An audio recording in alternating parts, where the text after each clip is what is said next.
What up, all my fight fans? So with UFC 281 around the corner this Saturday, I want to talk to you guys about what's going on with Izzy Adesanya. You know, I remember talking about this back in July. You know, there's a lot of talk about him being a boring fighter. And there's been some other fighters out there that have been either backing him up or kind of putting him down regardless of how his stylistic of fighting, I should say.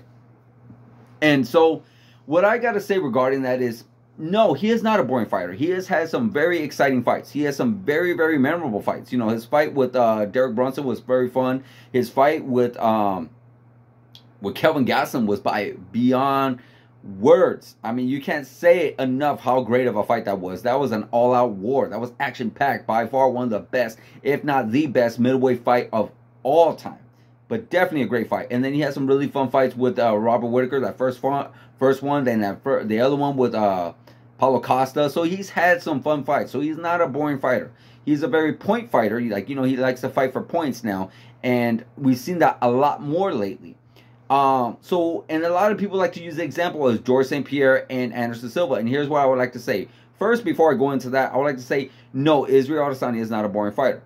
But he has a style that he's adapting that is a little bit less entertaining. And now nobody is saying whatsoever that he has to go out there and fight dogfights. No one's saying that he has to have that Kelvin Gastelum fight all the time. No, absolutely not. You know what? Sometimes take it easy a little bit. Develop some new skills. Develop some new weapons that you have inside your arsenal. So, you know, that's fine. No one's saying that it has to be all the time. But when it becomes almost a regular routine, then it's almost like, why do we as fans want to buy the pay-per-view? Why do we as the consumers or even buy tickets to go see you fight if we already know what's going to happen? Now, of course, he could could actually learn to be the villain and become this like most hated fighter. Just like the way Floyd Mayweather did. You know, Floyd Mayweather never changed his style. He was never really in an action fight later in his career. And he's anybody that paid, outside of being a Floyd Mayweather fan, anybody that paid to see on pay-per-view or paid to see him, we're paying to see him lose. And I do believe eventually that's where Israel Adesanya's career is going towards, little by little, because in that Jared Cannonier fight, people were leaving. So it's like, hey, you know what? Why should I stay for there ain't going to be no crazy spectacular ending. It's pretty much going to be the exact same thing. And we already know he won. And that's very bad. That's very bad when people are leaving midway through your fight. Pretty soon, they're going to be leaving when you fight. And pretty soon, they're not going to want to buy tickets in general. You know, if that just so happens to be the case over and over and over again. So it can be bad. And I know, like I said, what other fighters were saying. Oh, Anderson Silva had that, and George St. Pierre had that. Anderson Silva had that with Talis Lides, I believe it was. And Patrick Cote, you know, he had that little run with Dan Henderson, and then James Irvin knocked him out, choked him out, and then all of a sudden became in this little point fighter thing. And then all of a sudden, after he got those very boring decisions, a lot of people were saying stuff. What happened? The next fight, boom, Forrest Griffin knocks him out. Very fun fight. Then what happened after that? Damian Maia, yes.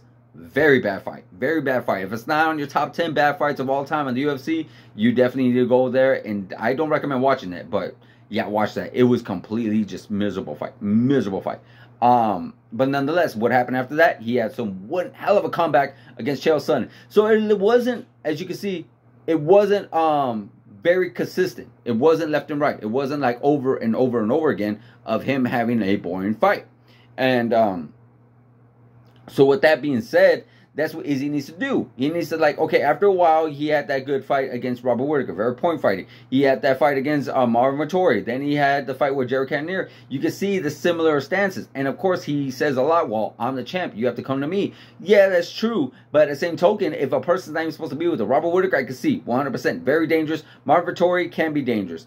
Jared Cannonier, my personal opinion, nothing against Jared Cannonier, but I believe that he was in there because there really wasn't a lot more higher contenders for Izzy to fight. If you had the contenders like the way Anderson Silva did, like we had the Michael Bispings, the Dan Hendersons, the Chael Sonnens, and Vitor Belforts, and whatsoever, then yeah, you know, but unfortunately he didn't have that, so here he's like, hey, here you go, you want a couple fights? Let's get a title shot going. So I believe that Izzy probably could have done a lot more to Jared. Now, of course, it does mean you have to take a little risk, but that's only if you feel like you could or you want to. And unfortunately, Izzy didn't want to. So that's what we're trying to say is like, hey, Izzy, no one's trying to say you're a boring fighter, but yeah, your style is boring. And eventually we're going to get tired of seeing this kind of style. Now, Georges St-Pierre, I mentioned his name earlier. He had a kind of similar style as well. But if you look at his fights as well, it wasn't always consistent being boring. Sometimes it was very entertaining. And regardless of that, you know, a lot of people say, oh, well, it was a bad matchup. No, not necessarily. Some people have that same matchup. Like, you look at his fights, he had some good fights against that part 3 fight with Matt Hughes. You know, he was able to tap him out. Then he had the rematch with Matt Serra, the part 2. He was able to stop him. Then, unfortunately, he had some, you know, a slower match with John Fitch. Then he had a fight with BJ Penn, completely annihilated him. Then he had Thiago Alves, then Dan Hardy, and those were very, very slow pace, very not so much on the entertaining side. But then you look at the way he did with Josh Koscheck in our second fight. You know, he turned his face into mush. You know, it wasn't very super entertaining, like a back and forth battle, but it was very contested where, like, oh my God, you know, Georges St-Pierre pretty much jabbed his face off. You know, and we look at the fights with Izzy Adesanya, where did we see where it was like, damn, you know, Izzy's pretty much kicking his leg to shit. You know, his leg is gone, or his face is messed up, or his body's messed up. Unfortunately, they kind of look like the way they came in. Maybe little cuts, bumps, and bruises. So you see what I'm saying there? It's like, you know, you leave us literally nothing, zero, for us to be like, give me something to say, like, well, on that Marvin Vettori fight, he did pretty much, like, you see his body, he was pretty messed up. Like, no, a lot of these fighters could have probably kept fighting more, you know? So that's what we're trying to say is, like, be a little bit more consistent, be a little bit more worth of, like, hey, you know what? I am so good, I can actually stop you. You know, and that's what Anderson Silva did. You know, he took those chances too. You know, he went in there against Chael Sonnen, and he went in there against Dan Harrison, who could easily wrestle him. But then he went over there and said, you know what, fine, you can take me to the ground, I'm going to use my jiu-jitsu. I'm going to do this, I'm going to do that. You know, he went in there against Vitor Belfort. Was it very slow? Yes, it was. But then, bam, he was able to kick him. He was able to use that up kick, and not the up kick, but that straightforward kick. I'm not sure what you call it. Forgive me. But, you know, he knocked Vitor Belfort out. So that's what I'm saying. You look at these other fighters. We look at even Georges St-Pierre. He went against Carlos Condit, and he was able to get hectic and survived and became a much more fun fight where it was able to take him down and pretty much dominate him. And we even with Nick Diaz, he stood for a while, which Nick Diaz has some stand-up. You know, yeah, you could have stood him and kept him on the ground and held him there. But no, he actually took chances and stood on the feet with Nick Diaz. And Nick Diaz is really good jiu-jitsu. And then also, with that, you know, he had some great ground and pound. He had a lot of, he brought a lot to the attributes. It was a lot of a mixed martial arts into that Georges St-Pierre versus Nick Diaz fight.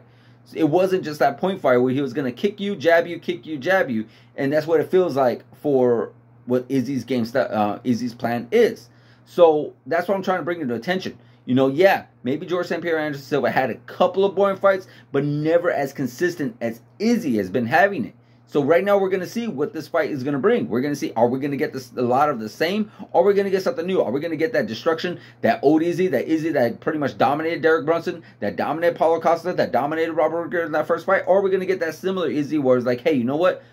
Let me just do my job, go home. That's it. And here's a little leg kick, boom, jab, make it look easy, even though it's not easy. Of course, nobody is saying it's easy. Nobody is saying that, hey, you know, we could do better. We're just saying that we want to see better. That's all we want to say. You know, we're not saying we could do better. We know 100% as fans, we cannot go in there and do what he does. 100% no. But at the same time, we definitely know that there's other fights out there that we could be watching, but we're choosing to watch yours. There's other fights that we could be buying, but we're choosing to buy yours. Why? Because we know, and we hope now, that we're going to be entertained. And unfortunately, a jab and a little thing like that, where the fighter refuses to take chances, it gives us less of like, do I really want to buy this? Do I really want to go see this? Do I really want to go pay a ticket to go see this? Do I really want to stop my day to go see this? Why? Because I pretty much know what's going to happen. Or are you going to surprise us? Are you going to give us something new? Are you going to maybe go out there and be like, hey, holy shit, this was the best Israel Adesanya fight ever?